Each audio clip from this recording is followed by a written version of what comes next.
Casi siempre, bueno, aquí en la iglesia, no casi siempre, sino desde hace mucho tiempo me preparo para antes de predicar, un poquito para quitarme nervios y todo eso y poder estar un poco más tranquilo.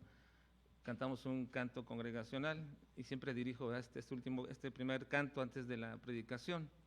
Y normalmente siempre dirijo que es Digno es el Cordero, porque es uno de mis cantos favoritos, porque es una escena del futuro donde ya estamos ahí.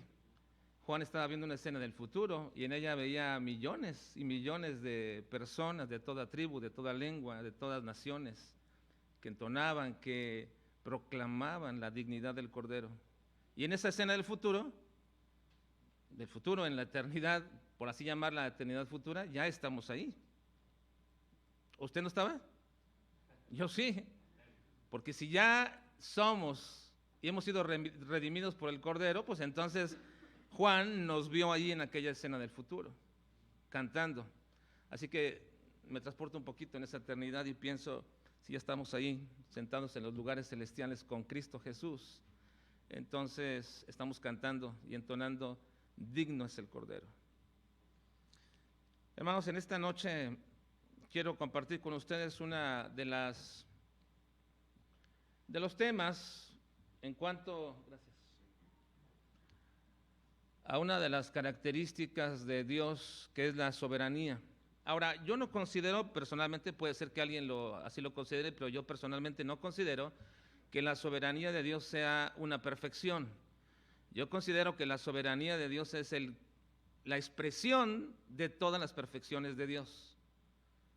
Todas las expresiones de Dios se conjugan y se manifiestan cada uno en plenitud y por tanto podemos decir que Dios es soberano. Hay una pregunta que siempre está latente en la mente de todas las personas, pero principalmente se vuelve muy preocupante para los cristianos. Cuando observamos todo lo que pasa en este mundo, desde que el hombre ha existido, la maldad ha imperado y ha hecho llorar a millones de personas. Las ha entristecido por la crueldad, por el martirio con que se suceden acontecimientos una y otra vez dentro del orden de la naturaleza, la sociedad y aún en el reino animal. Evento tras evento, sin que al parecer haya un descanso en algún momento de todo esto. Y la pregunta que surge es, ¿quién está en control de este mundo? ¿Quién es el responsable de todo lo que está aconteciendo? Al parecer, la respuesta más lógica para todos aquellos que ven y observan esto y experimentan el dolor, la tragedia y la desdicha, y dicen, el que está en control de todo esto es el diablo mismo. Incluso, muchos cristianos apoyan esta percepción al decir que Satanás, como príncipe de este mundo, tiene el dominio sobre las personas y los acontecimientos que se suceden todos los días. Que todo lo malo que acontece está bajo el control del maligno, del diablo, de Satanás, bajo su deseo, es su plan, es su acción, el mismo diablo obrando. Y por otro lado, quienes piensan esto, también dicen que Dios está en control de todo lo bueno que acontece, que Dios está en dominio de las cosas maravillosas, de los milagros, de la sanidad, de la buena salud, la prosperidad de las personas. En otras palabras, quienes tienen esta visión de esta manera, establecen a la par de Dios al diablo, diciendo que el diablo domina todo sobre lo malo y aún en ese sentido, entonces Dios a la par domina sobre todo lo bueno. En realidad los que piensan así, hay una especie de religión o creen en una religión dualista y que es muy predominante y característica de las concepciones religiosas orientales. Y quienes proponen esto hablan de la existencia de dos principios inseparables y hasta cierto punto dicen necesarios: el bien y el mal. Y la lucha entre el bien y el mal, o el yin y el yang, como es proveniente de aquellas concepción religiosa.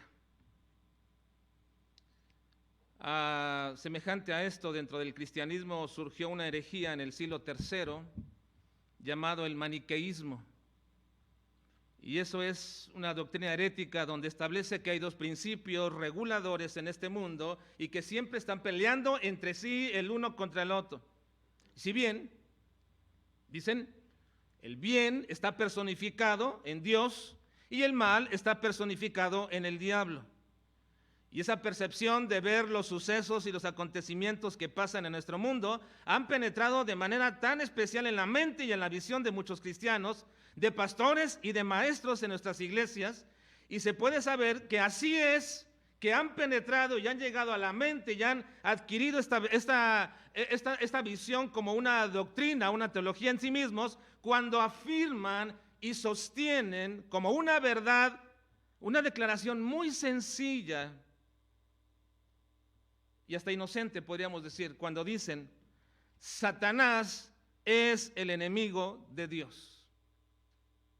Cuando alguien dice así, y cuando alguien predica así, que Satanás es el enemigo de Dios, sabemos que está bajo una doctrina, una visión equivocada respecto a la soberanía de Dios. Satanás no es el enemigo de Dios, hermanos. Satanás no puede estar en contra de Dios. Dios no tiene ningún enemigo. Dios no está luchando contra el diablo. El diablo no tiene ninguna posibilidad. A una sola palabra de Dios simplemente lo desaparece. El diablo no puede ser enemigo de Dios, porque no está a la par de Dios. Ahora déjenme decirles que esta aparente sencilla declaración, incluso hasta a veces inocente, como dije, por no decir a veces ingenua, revela cuál es nuestra concepción de Dios, del cómo es que nosotros percibimos y vemos a Dios, y establece sobre todo, y es lo que me parece de suma importancia por la trascendencia y lo riesgoso que puede ser esto, la evidencia de cuál es entonces también nuestra teología. Porque si decimos que el diablo es el enemigo de Dios, estamos poniéndolo a la par de Dios, es decir, con una capacidad y un poder para pelear en contra de Dios por el dominio y la supremacía. Pero ¿acaso el diablo podría por un momento tener una posibilidad de oponerse a Dios y ganar? ¿Acaso el diablo podría en algún momento superar a Dios e interponerse en sus planes para frustrarlos? ¿Acaso el diablo es un ser soberano que puede independientemente hacer lo que quiere sin tener que sujetarse a alguien? Uno de los problemas doctrinales más grandes dentro del mundo cristiano y que lo han dividido en toda la historia de la iglesia es acerca de la soberanía de Dios. Decir que Dios es soberano es sencillamente decir que está por encima de todo.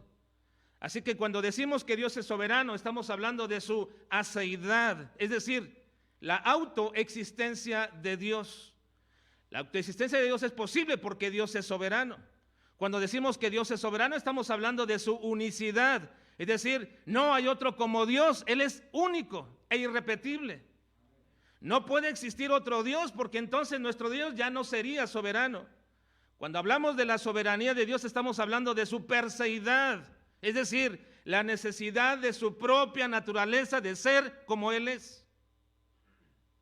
Y esto solamente se puede aplicar a Dios, por eso podemos decir que cada manifestación de las perfecciones, sea como las cataloguemos, naturales, intrínsecas o no comunicables, todas ellas son una manifestación de su soberanía. Cada perfección manifiesta lo que Dios es en su totalidad en el aspecto que está mostrándose. Dios no es poderoso, Dios es todopoderoso porque es soberano. Dios no conoce, Dios todo lo conoce porque Él es soberano. Dios no está presente, Él está presente en todas partes al mismo tiempo y completamente porque Él es soberano. Y así podemos hablar de todas sus perfecciones. Así que volvamos a nuestra pregunta inicial. ¿Quién está al control o en el control de este mundo? ¿Quién tiene el dominio sobre todas las cosas y sobre los sucesos que están pasando día tras día? ¿Quién? Ahora recuerden, El diablo no puede ser un ser soberano, porque entonces Dios ya no sería soberano. Contestemos esta pregunta inquietante para la mente, el corazón de muchos creyentes y muchos de nosotros. ¿Por qué pasa lo que pasa? ¿Quién lo permite? ¿De dónde proviene? ¿Quién está en control de ello? ¿Quién está bajo el dominio de todas las cosas que suceden? Contestemos esta pregunta a través de uno de los pasajes que creo mejor nos manifiestan la soberanía de Dios y que van a contestar nuestras dudas a este respecto. En el libro de Job, que ya nuestro hermano nos hizo favor de leer, pero vayan por favor allá al libro de Job.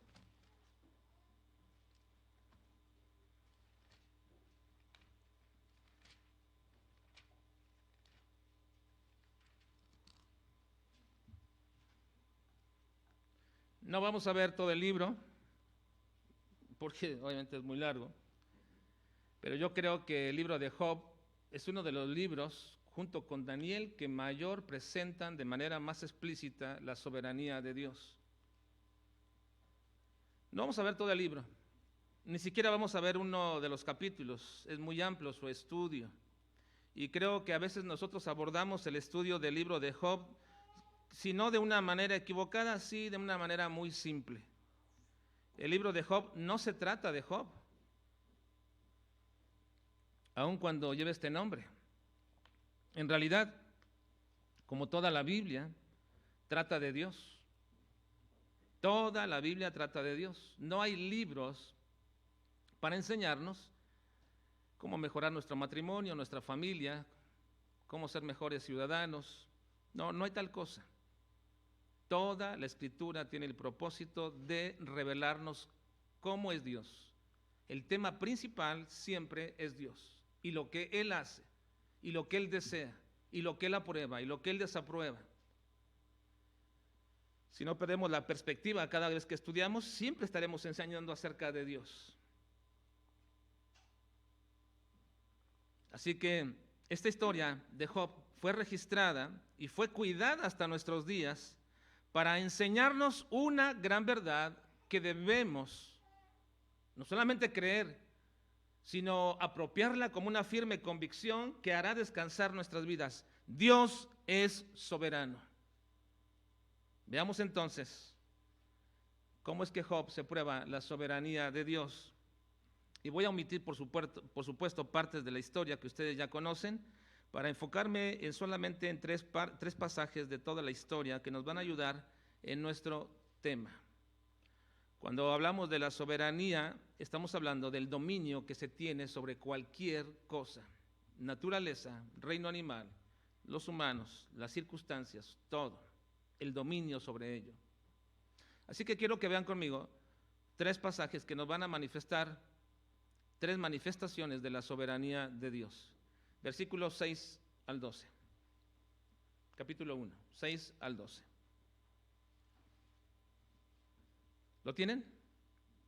Leámoslo juntos. Dice: un día vinieron a presentarse delante de Jehová los hijos de Dios, entre los cuales vino también Satanás. Y dijo Jehová a Satanás: ¿de dónde vienes? Respondiendo Satanás a Jehová, dijo: de rodear la tierra y de andar por ella. Y Jehová dijo a Satanás: ¿no has considerado a mi siervo Job, que no hay otro como él en la tierra, varón perfecto y recto, temeroso de Dios y apartado del mal? Respondió Satanás a Jehová, dijo: ¿acaso teme Job a Dios de balde? ¿No le has cercado alrededor de él y a su casa y todo lo que tiene? Al trabajo de sus manos has dado bendición. Por tanto, sus bienes han aumentado sobre la tierra. Pero extiende ahora tu mano y toca todo lo que tiene, y verás si no blasfema contra ti en tu misma presencia. Dijo Jehová a Satanás: he aquí todo lo que tiene está en tu mano, solamente no pongas tu mano sobre él. Y salió Satanás de delante de Jehová. En esta primera escena celestial encontramos, en primer lugar, una verdad sumamente importante respecto a la soberanía de Dios. El dominio sobre los acontecimientos trágicos de la vida el dominio sobre los acontecimientos trágicos de la vida es de Dios, aun cuando Él no es el autor material de ellos. El dominio de Dios está sobre todos los acontecimientos trágicos de la vida y aun en eso, Él no es el autor material de ellos. Hay una primera cosa que necesitamos observar en esta historia y comienza con quien comienza con el proceso de las circunstancias que rodearon a Job de manera trágica no fue el diablo no comenzó con ello, el diablo no comenzó a sugerir o él no trajo a colación a Job. Cuando él se presenta delante de Dios y el Señor le pregunta ¿de dónde vienes? Y a la respuesta de Satanás de decir que de rodear la tierra, ¿quién es quien introduce a Job en esta situación y en las circunstancias que se van a avecinar posteriormente de manera trágica? ¿Quién introduce ahí? ¿Quién sugiere a Job? ¿Es el diablo? No, es Dios. ¿No has considerado a mi siervo Job? ¿No lo has visto? Por supuesto que lo había visto, porque era un hombre prominente. Así que de entrada, no fue la idea de Satanás el tratar de probar a Job para que éste mostrara su fidelidad. Fue Dios quien lo sugirió. Pero lo que sugiere el diablo es que el carácter maduro y espiritual de Job, que es lo que significa la palabra perfecto, el carácter maduro y espiritual de Job es el resultado de, dice el diablo, de una mera relación conveniente entre él y entre ti. Por eso Job es así, es lo que él sugiere. Ese carácter maduro del cual Dios está diciendo es un hombre perfecto, recto, temeroso de Dios y apartado del mal. Satanás sugiere, bueno, es así porque hay una relación entre él y entre ti de mera conveniencia. Entonces sugiere que Job es fiel porque le conviene. Es fiel porque tiene trabajo. Es fiel y es maduro y es un hombre responsable, correcto con sus hijos. Ora a ti porque tiene abundancia, tiene bendiciones. Pero él sugiere, el diablo sugiere que si Dios le quita todo eso, entonces Job va a tener que romper ese pacto de conveniencia e incluso hasta va a blasfemar en contra de Dios. Así que el mismo diablo sabe que él no puede hacer absolutamente nada en contra de Job y quien debe hacerlo es Dios mismo. Le dice, quítale. Yo no puedo hacer nada, pero tú sí puedes hacerlo. Quítale tal cosa y verás si no blasfema en contra de ti. Extiende tu mano contra Job. Quien debe hacerlo, dice Satanás, eres tú mismo. Ahora, no es que Dios en este momento de la historia cayera en ese momento en una sugerencia del diablo mismo, como si él lo hubiera puesto en duda después de esto. No es que el diablo puso en duda al Señor en respecto a esto, o como otros dicen, que Dios entonces le va a aprobar al diablo que Job era un hombre, no era un hombre convenenciero, que Job es un hombre que sí realmente ama a Dios verdaderamente. Por supuesto que no es esto. Y mucho más allá de meramente probar la fidelidad de Job, Dios le va a establecer un principio que va a perdurar para toda la vida terrenal, no solamente de Job, sino para todos nosotros también a la posteridad. El diablo no puede hacer nada en contra de un hijo de Dios, a menos que Dios le dé permiso y que Dios le conceda hacerlo. No puede hacer absolutamente nada. Esta verdad está probada por el Señor Jesucristo cuando le revela a Pedro también una escena celestial. En Lucas 22, 31 y 32 dijo también el Señor, Simón, Simón, he aquí Satanás os ha pedido para zarandearos como a trigo, pero yo he rogado por ti que tu fe no falte y tú una vez vuelto confirma a tus hermanos. Quizás algunos digan que esto no es probatorio de esta verdad, porque dos casos donde Satanás está supeditado a que Dios le dé permiso para tocar a uno de sus hijos no es suficiente para probar que así debe ser con todos los hijos de Dios. Bueno, incluso esa es la idea de muchos comentaristas bíblicos, pero lo que ellos están pasando por alto una vez más es la soberanía de Dios. El diablo no puede hacer nada por sí mismo. Él no es autónomo. Si él hiciera algo que Dios no le permite, si el diablo mismo hiciera algo de lo cual Dios no le diera permiso, entonces el diablo tiene cierto dominio, cierta libertad, cierta autonomía, no supeditada a Dios, y entonces Dios deja de ser soberano. Ciertamente Dios ha permitido al diablo hacer su obra maléfica en este mundo, pero el diablo no es autónomo. Él no es un ser independiente. Él está supeditado a Dios. Dios lo tiene bajo su dominio. El diablo está bajo el dominio de Dios. Sin embargo, aun cuando Dios le dé permiso para hacer su obra maléfica, eso no quiere decir que Dios sea autor de la maldad. Dios no es el que obra maldad. El que obra maldad es el diablo. La santidad de Dios no es opuesta a la soberanía de Dios. Dios puede hacer todo lo que quiere. Si Él lo quiere, Él puede hacer cualquier cosa. Pero Dios no puede hacer todo lo que Él quiere cuando va en contra de su propia naturaleza. Y Él es santo, por tanto, Dios no puede obrar maldad. Así que Dios ha de utilizar entonces al mismo diablo como un instrumento de su juicio sobre la misma maldad del hombre y como un instrumento de disciplina para traerle madurez a los hijos de Dios. Sí, el mismo diablo es un instrumento de Dios. Bueno, no voy a probar toda esta verdad, pero usted tendría que ver toda la historia bíblica y ver cuántas veces Dios utilizó a hombres mismos para traer juicio sobre su pueblo. ¿Cómo utilizó a Nabucodonosor? ¿Quién fue el que subyugó al pueblo de Israel y lo llevó cautivo? Fue Nabucodonosor, pero ¿por orden de quién? Dios. Dios lo hizo. Incluso al Ciro, el rey el persa, Dios mismo le dice: este es mi ungido, mi Mesías, porque hace lo que yo quiero que haga. Y cuando usted observa estas cosas en la Escritura y de pronto dice: pero ¿por qué Dios permite eso o hace eso o utiliza ellos? Porque Dios es soberano. Y el diablo mismo es un instrumento de nuestro Dios. Así que Dios ha de utilizar al mismo diablo como su instrumento de juicio sobre la misma maldad del hombre y como un instrumento de disciplina para traer madurez a los hijos de Dios. Y en cierta forma, y lo veremos un poquito más adelante, la aflicción de Job era ya un plan de Dios. Satanás fue usado solamente para aplicar esa aflicción. Pero con todo y eso, aunque el plan de Dios era traerle aflicción a Job con propósitos que aún no sabemos, Satanás simplemente fue utilizado como un instrumento para ello.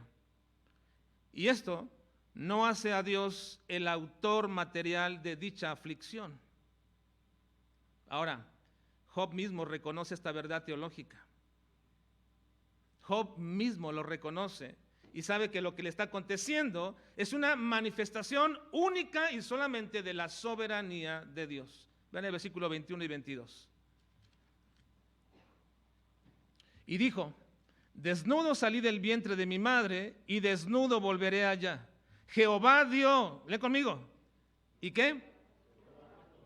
Ahora, Jehová quitó, encierra todo lo que le aconteció a Job. ¿Ustedes creen que Job realmente no se dolió y lloró por la muerte de sus hijos? Hermanos, por supuesto, era un humano, era un hombre. Y cuando le avisan que mueren sus hijos, obviamente sintió desgarrador, pero después de todo este proceso donde observa la pérdida de sus bienes materiales y observa que todo lo ha perdido y también a sus hijos, simplemente él reflexiona y entiende la soberanía de Dios y así lo dice: Jehová dio y Jehová quitó. Sea el nombre de Jehová bendito. En todo esto no pecó Job ni atribuyó a Dios despropósito alguno. Así que, hermanos, el dominio sobre todas las circunstancias y acontecimientos trágicos de nuestra vida están bajo el dominio de Dios, aun cuando Dios no es el autor material de tales acontecimientos. Tiene instrumentos, pero Dios no obra maldad. Esta es una primera verdad que hay que reconocer acerca de la soberanía de Dios. Ahora veamos una segunda verdad de la soberanía de Dios. Vayan al capítulo 2, por favor. Capítulo 2.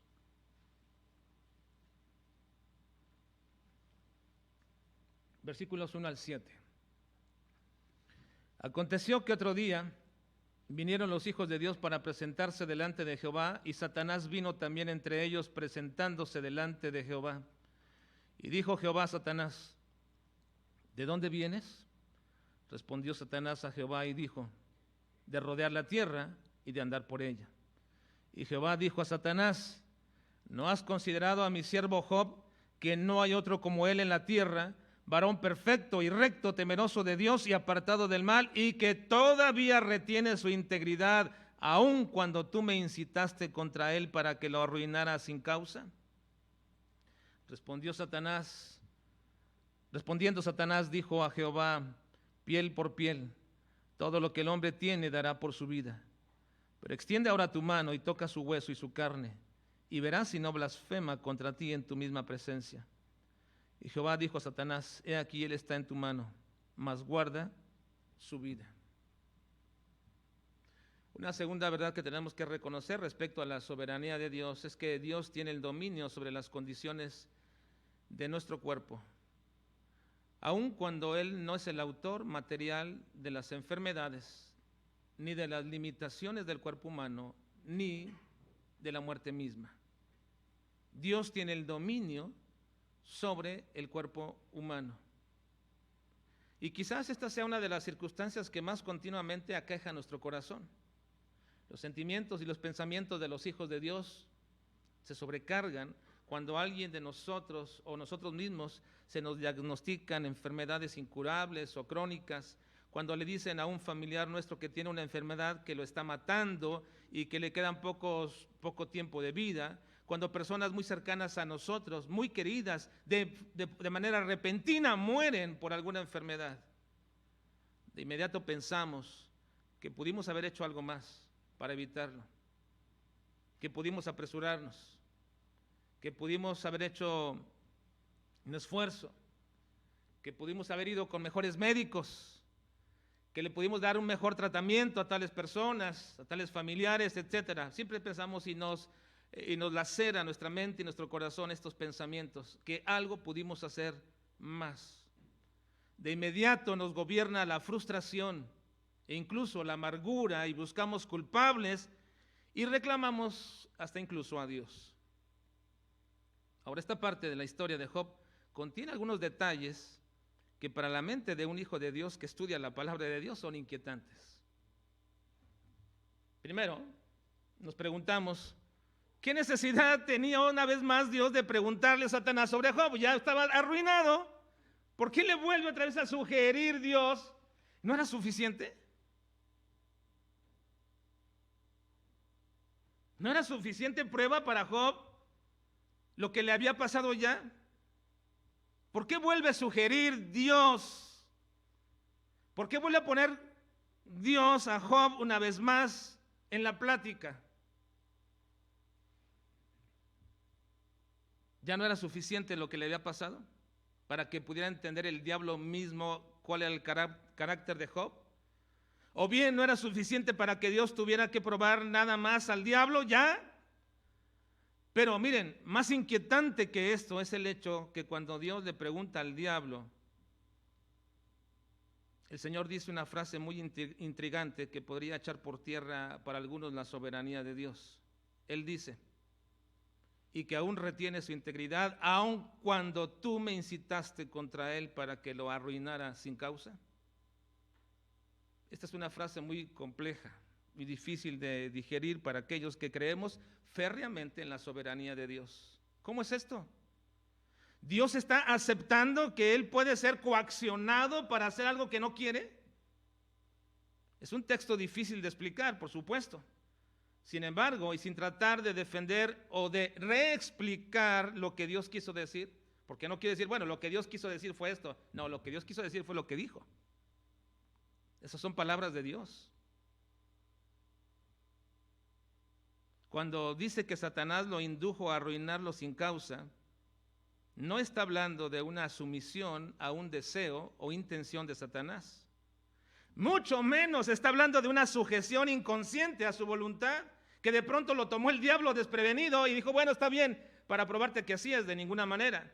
Ahora, por más forzada que parezca la explicación que les voy a dar de esta frase, o para algunos demasiada simplista, lo que quiero decirles es que lo que yo veo como respuesta a esto está de acuerdo a toda la evidencia bíblica acerca de quién es Dios y cómo es Dios. Este pasaje nos dice que dentro del plan y de la voluntad de Dios estaba probar a Job. Él fue el que introdujo todo esto. Y aun cuando no podemos demostrar cuál era el propósito por el cual Dios quería probar a Job, simplemente era un designio inescrutable y soberano de Dios. Así que Satanás nunca, jamás pudo manipular a Dios para hacer algo que Dios ya había decidido hacerlo. Dios tenía este plan de probar a Job. Así que Satanás no podría haber sugerido probar a Job, ni manipular los sentimientos de Dios, ni manipular a Dios, ni ponerlo en duda, ni tomarlo desprevenido. Esto era ya un plan determinado por Dios. Entonces, ¿qué significa la expresión, aun cuando tú me incitaste para que lo arruinara sin causa? Bueno, habla sencillamente, nada más y únicamente, de cuál era la intención del diablo. Sencillamente, esta era tu intención. La palabra incitar significa simplemente animar, convencer a alguien a hacer algo. Y esta era la intención del diablo mismo, de que Dios arruinara la vida de Job sin justificación real o causa verdadera. Cosa que Dios no hizo, cosa que Dios no lo hizo. ¿Y por qué creo esto? Bueno, porque el conocimiento limitado de Satanás prueba esto. Él creía verdaderamente que Job era un creyente interesado y que no tenía intenciones reales por las cuales estaba temiendo a Dios. Y también lo creó porque Dios sabía perfectamente el carácter de Job. ¿Acaso Dios no conocía a Job? ¿Acaso el Señor no conoce o no conoce a cada uno de sus hijos? ¿Acaso el Señor no solamente no conoce nuestras acciones que vamos a hacer mañana o pasado, sino también las intenciones del corazón, nuestros pensamientos, lo profundo de nosotros? ¿Dónde nos podemos esconder, hermanos? ¿Dónde podríamos ir y pensar y decir que podemos engañar a alguien con nuestras acciones, suponiendo o haciéndolos ver que realmente queremos una cosa cuando es la otra? No nos podemos esconder de Dios, porque Dios conoce no solamente lo que vamos a hacer unos días antes, unas horas antes, sino desde la eternidad.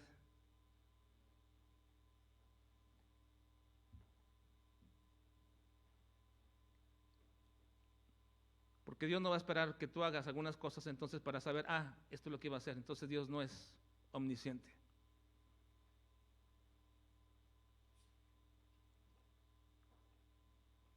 No podía entonces Satanás poner en duda en Dios, y Dios, para probar entonces eso, tenía que someter a Job a una aflicción innecesaria. No se nos revela la razón por la cual Dios sometió a Job a esta circunstancia, pero vemos sus resultados. Job conoció y se maravilló más de Dios después de todo esto, y fue bendecido 2 veces más de todo lo que tenía. Así que esta expresión, aun cuando tú me incitaste para que lo arruinara sin causa, es sencillamente muy similar a la de Ananías y de Zafira, cuando Pedro dice, no has mentido a los hombres, sino a Dios. Ahora, ¿puede uno mentirle a Dios, hermanos? ¿En mi acción de mentir puedo engañar a Dios? Imposible. Pero Pedro reconoce, ustedes no mintieron a hombres, mintieron a Dios. Dios no fue engañado. Ustedes intentaron engañarlo, pero Dios no fue engañado. Es exactamente lo mismo. Satanás, quisiste incitarme, me incitaste para arruinarlo sin causa. No hay ninguna razón para todo ello. ¿Por qué? Porque Dios, ese era el plan de Dios. Las circunstancias de Job era un plan de Dios, no del diablo. Podría entonces, ¿podríamos hablar de una manipulación de Dios por parte del diablo? Nunca, jamás. simplemente Dios está refiriendo la intención del diablo mismo. ¿Por qué era la intención del diablo? Hasta cierto punto el diablo era honesto. Él no sabía cómo era Job, ni por qué hacía las cosas. Así que él supuso, en su pensamiento limitado, supuso, si le quitas esto, si haces esto con él, te va a blasfemar. Satanás tuvo la intención de incitar a Dios para arruinarlo sin causa y no fue así. Así que Dios está en control de todo lo que acontece en nuestro cuerpo. Enfermedades, limitaciones y la muerte. Si un hijo nace con ciertas limitaciones o enfermedades,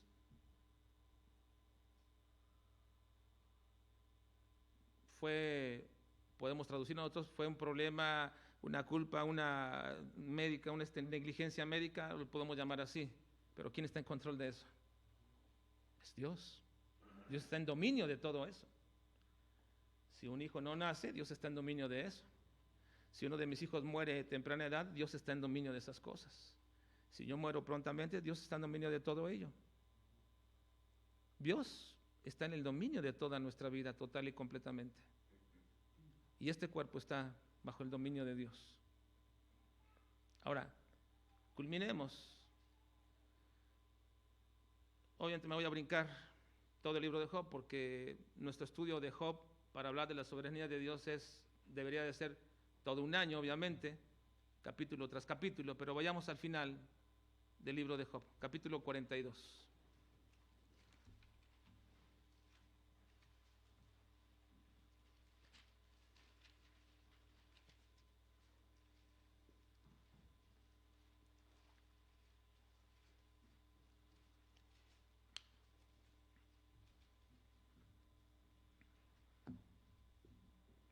Versículos 10 al 12. 42, 10 al 12.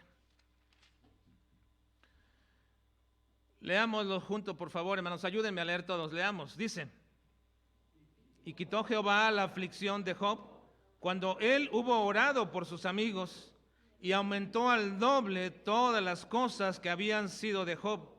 Y vinieron a él todos sus hermanos y todas sus hermanas y todos los que antes le habían conocido, y comieron con él pan en su casa, y se condolieron de él, y le consolaron de todo aquel mal que Jehová había traído sobre él. Vean el comentario del mismo escritor, que no es otro comentario más que del Espíritu Santo, porque es el que inspiró este libro.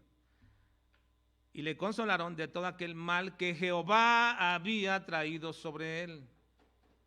Y cada uno de ellos le dio una pieza de dinero y un anillo de oro. Leamos todos. Y bendijo Jehová el postrer estado de Job más que el primero, porque tuvo 14,000, 6,000 camellos, 1,000 yuntas de bueyes, 1,000 asnas, y tuvo 7 hijos y 3 hijas. Y bueno, podemos ir terminando la historia al final de todo esto. Una tercera característica que vemos aquí de la expresión de la soberanía de Dios es que Dios tiene el dominio sobre la prosperidad de sus hijos, pero también sobre la necesidad y la austeridad de ellos. Dios tiene el dominio sobre la prosperidad de sus hijos y también sobre la austeridad y la pobreza que en ellos pudiera haber. Y aun cuando en ello, muchas de las veces, demasiadas veces, y diríamos todas las veces más bien, no hemos hecho nada para merecerlo. Dios tiene el dominio sobre la prosperidad de sus hijos y también sobre la necesidad, aun cuando no hemos hecho absolutamente nada para merecerlo. Ni la prosperidad, ni la necesidad. Una de las doctrinas aceptadas entre muchos evangélicos es lo que se llama la teología retributiva, que de manera sencilla quiere decir que Dios trata a las personas de acuerdo a cómo ellas se comportan. Es decir, Dios recompensa al que se porta bien y le trae juicio y castigo al que se porta mal. Esta idea está tan arraigada dentro de la teología judía que Cristo tuvo que rectificar esa doctrina equivocada una vez que un discípulo le preguntó, cuando vieron a un ciego de nacimiento, que quién había pecado, él o sus padres, para haber nacido ciego. De entrada, también creían en la preexistencia del alma. la cual puede ser afectada por lo que vas a hacer en el futuro. Bueno, así que Cristo les dijo, no es que éste o sus padres hayan pecado, sino que así ha nacido para que las obras de Dios se manifiesten en él. Y también lo mencionó cuando habló de los muertos de la torre de Siloé y les dijo, ustedes no deberían de pensar que esos que murieron eran más pecadores que ustedes y por eso merecieron morir. No, antes les dijo, si no os arrepentís, todos pereceréis igualmente. Así que Cristo dice, aquellos no murieron porque eran más pecadores que ustedes o se lo merecieran. También podemos decir respecto de esto, como una prueba más todavía de esta verdad, es que vemos todo el listado del capítulo 11 de Hebreos de hombres que aun cuando actuaban bajo la fe en el Señor y que dieron testimonio de creer en el Señor y que Dios se agradó de ellos ese buen testimonio, muchos de ellos murieron a filo de espada, anduvieron pobres, anduvieron desnudos y fueron perseguidos. Y al final de todos estos hombres no correspondía, diríamos nosotros, a sus actos delante de Dios. ¿Por qué morirían así hombres con tal fe y con tal testimonio de esta manera tan cruenta? Ahora, ¿qué decir de los apóstoles? Que la mayoría de ellos murieron cruentamente, a pesar de que podemos decir que fueron hombres de los cuales también Dios se agradó. Ninguno de ellos murió sin pasar por trágicos momentos. Así que no todas las enfermedades, ni todas las condiciones de opresión, ni todas las situaciones de necesidad son resultado de nuestra conducta. Y de la misma manera, tampoco toda la prosperidad es el resultado directo de mi conducta. Porque los mismos ejemplos anteriores hubieran merecido, si pensamos de acuerdo a esta teología de la retribución, que entonces Dios los hubiera protegido, los hubiera guardado y los hubiera prosperado. Pero no fue así, fue todo lo contrario. Así que todas las promesas donde Dios dice que si eres obediente a sus leyes y mandatos serás prosperado, siempre están supeditadas tales promesas al deseo de Dios. En otras palabras, Dios tiene el dominio sobre la prosperidad, y si tú te portas correcta y adecuadamente y sigues los mandatos de Dios y los estatutos de Dios, aún está todavía la soberanía y el deseo de Dios de querer prosperarte si lo quiere, o si no, no lo hará. Y si te quiere dar escasez, también lo será aún cuando seas un buen creyente. Job, en la culminación de su prueba dolorosa y triste, no fue aumentado en bienes ni fue prosperado como una recompensa por lo que le había pasado. No. Dios no tenía ninguna obligación con Job. De hecho, la teología retributiva también viene acompañada de otra doctrina llamada la teología restitutiva. Es decir, hay quienes piensan que Dios tiene la obligación de restituir lo que nos quita. En el caso de Job, piensan que después de todo lo que pasó Job, su prueba, ahora Dios tenía que restituirle lo que le había pasado, lo que le había sido quitado, sin causa, aparentemente. Pero al igual que Job, ninguno de nosotros deberíamos atribuirnos la razón de la cual o el por qué somos prosperados o son prosperados algunos. Es más, me atrevo a decir que muchos de nosotros jamás tendremos riquezas y que incluso jamás tendremos una solvencia suficiente como para que nunca estemos batallando durante toda nuestra vida por cuestiones económicas. ¿Y con qué tiene que ver todo eso? Quizás se lo atribuyamos a nuestra incapacidad de ser buenos administradores, o a nuestra displicencia en no cuidar nuestros bienes o desperdiciarlos, o a nuestra falta de liberalidad para ayudar a otros. Y pudieran ser esas las causas visibles para algunos, pero la realidad es que al final Dios es quien ha querido no darte prosperidad. Y algunos otros, al contrario, quienes pensamos que nunca han hecho lo suficiente, ni como creyentes, ni como hijos de Dios, Dios los prospera. ¿Por qué? ¿Por qué? Porque Dios es soberano. Ahora, quiero culminar esta noche con un punto respecto al comentario que mismo Job hace a lo que yo llamo la teología inducida de Job. La teología inducida de Job. Vean por favor, capítulo 1, regresen, capítulo 1.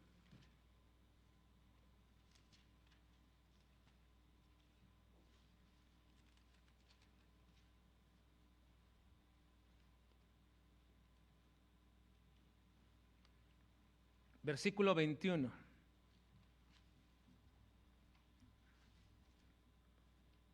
Y dijo, ¿están ahí, hermanos? Por favor, ayúdenme a leer. Y dijo, desnudo salí del vientre de mi madre y desnudo volveré allá. Jehová dio y Jehová quitó. Sea el nombre de Jehová bendito. Job dice, Jehová dio, Jehová quitó. Él está atribuyendo a Dios la prerrogativa y el derecho de hacer con los bienes que tenía Job lo que él quería. Dice Job, él me los quiso dar, riquezas, ganado e hijos, y también me los quiso quitar. ¿Quién entonces, según Job, fue el autor de su pérdida tan triste que tuvo en un solo día de todos sus bienes e incluso de sus hijos? ¿Quién, según Job, fue el autor de lo que él estaba llorando y lamentando junto con su esposa en aquel día? ¿Quién fue según Job? Fue Dios. No temamos decirlo. ¿Quién fue? Dios. Él dice Job que fue Dios. Ahora algunos dirán, bueno, lo que Job dice no se debe considerar palabra de Dios. Ese es un comentario de Job. Y dicen algunos que ese pensamiento de Job no es inspirado, ni es palabra de Dios. Pero yo digo que sí es palabra de Dios. ¿Por qué? Porque ven el versículo 22. ¿Qué dice 22? En todo esto no pecó Job, ni atribuyó a Dios despropósito alguno. En todo esto no pecó Job, ni le atribuyó a Dios despropósito alguno. Como sabemos, la palabra pecar proviene de un concepto que significa errar, no darle al blanco. Así que lo que está diciendo Job, dice Dios en su comentario, haciendo un comentario al margen de lo que dice Job respecto a eso, cuando dice, Job me está atribuyendo a mí que yo le di, es correcto. Job está atribuyendo a mí que yo le quité, es correcto. No está errando, no está pecando, es correcto lo que él dice. Ciertamente fui yo el que le dio y fui yo el que le quitó, y Job no está pecando con eso, porque si Job le atribuyera a Dios un despropósito con esto, entonces sí hubiera pecado. Pero dice, no pecó. Es correcto lo que dijo. Ahora vean el capítulo 2, versículo 10. Versículo 10.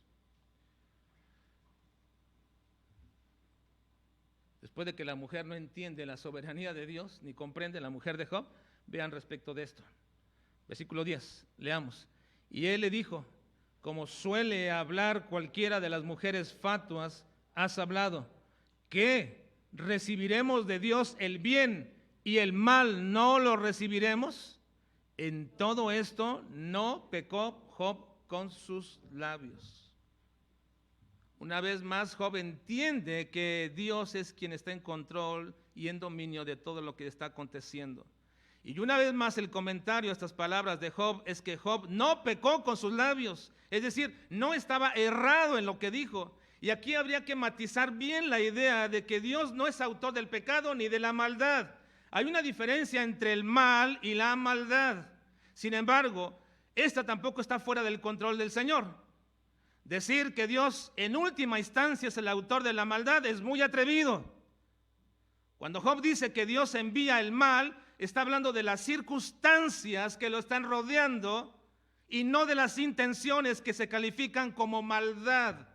Algo es maldad cuando hay intención en hacerlo, pero el mal se puede atribuir de pronto para ti, para mí. Nos puede resultar un mal que Dios nos quite algo o que muera un familiar, y eso es un mal para nosotros. ¿Y el autor quién es de ese mal? Dios. No de la maldad. La maldad es la intención del por qué se hacen las cosas pecaminosamente.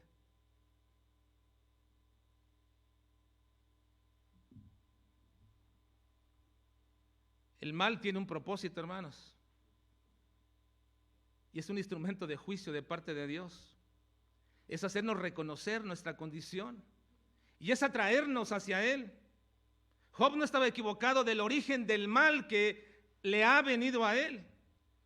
Varios pasajes afirman esta verdad. Miren, Jeremías 45:5 dice: y tú buscas para ti grandeza, no las busques, porque aquí que yo traigo, ¿qué dice, hermanos? Yo traigo mal sobre toda carne, ha dicho Jehová, pero a ti te daré tu vida por botín de todos los lugares a donde fueres. Lamentaciones 3, 37 y 38. ¿Quién será aquel que diga que sucedió algo que el Señor no mandó? De la boca del Altísimo no sale lo malo y lo bueno. Isaías 45, 6 y 7. Para que se sepa desde el nacimiento del sol y hasta donde se pone, que no hay más que yo Jehová, y ninguno más que yo, que formo la luz y creo las tinieblas, que hago la paz y creo la adversidad. Yo Jehová soy el que hago todo esto. ¿Quién lo dice? Dios. La adversidad de tu vida, ¿quién es el autor? Es Dios.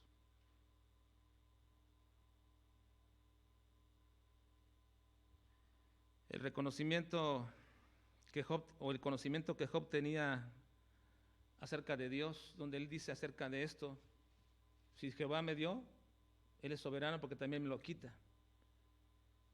Y si de Dios me viene el bien, Él es soberano porque también me viene el mal. El conocimiento que Job que tenía de parte de Dios provenía ¿de quién? De Dios mismo. La revelación escrita, la palabra de Dios, el Pentateuco, la Torá, el Tanaj, todas estas escrituras antiguas testamentarias aún no existían. Job es el primer libro escrito, el más antiguo. Así que fue Dios mismo quien le reveló a Job quién y cómo es él. ¿De dónde sacó Job esta conclusión de la soberanía de Dios? ¿De dónde provino de Job la conclusión de que Dios es soberano para darle y para quitarle, para traerle el bien y para traerle el mal? ¿De dónde? ¿De su percepción natural? ¿De su intuición? No, tenía que provenir de Dios mismo. Por eso Job era un hombre perfecto, recto, temeroso de Dios y apartado del mal. Y ese conocimiento no era una suposición de Job, era un conocimiento inducido de Dios. ¿Cómo fue inducido ese conocimiento? No lo sé. Pero la única fuente de revelación correcta de cómo es Dios es Dios mismo. Él es la única fuente de revelación correcta, y a eso debemos apegarnos. Y ahora tenemos la palabra profética más segura a la cual debemos estar atentos. Si estas verdades chocan con nuestra concepción preconcebida de quién es Dios, es tiempo de pedirle perdón a Dios por creer que Dios es como yo quiero que Él sea y no como Dios dice que Él es.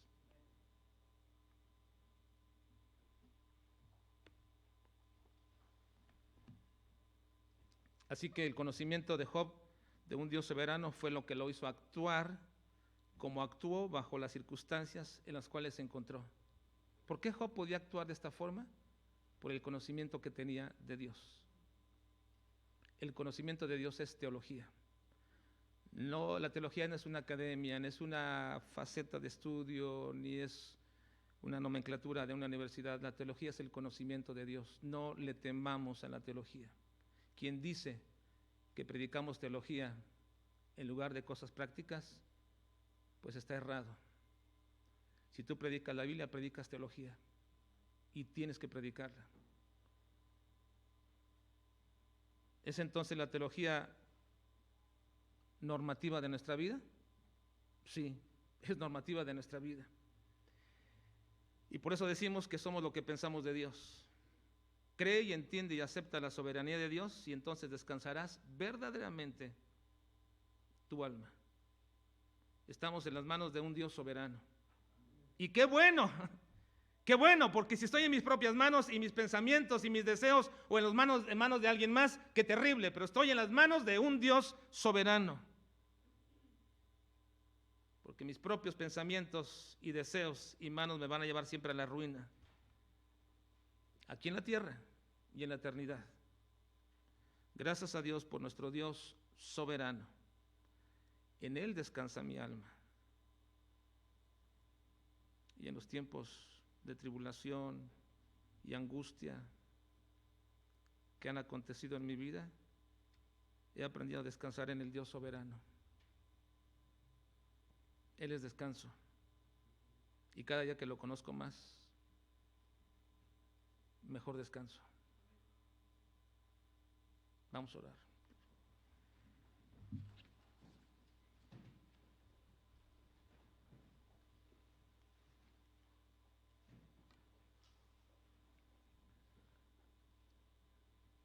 Padre, acudimos a ti siempre con temor,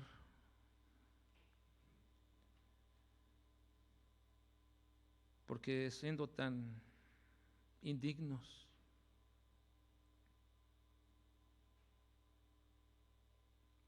y miserables en nuestras acciones y pensamientos, tenemos la oportunidad de acercarnos a ti, no por nuestros méritos, sino por aquellos que Jesucristo hizo. Pero hay un temor, Señor, ante tu santidad, y hay un respeto por tu soberanía. Si tú quisieras, Padre, nos desaparecerías en cualquier instante, en cualquier momento. ¿Y quién de nosotros podría reclamarte?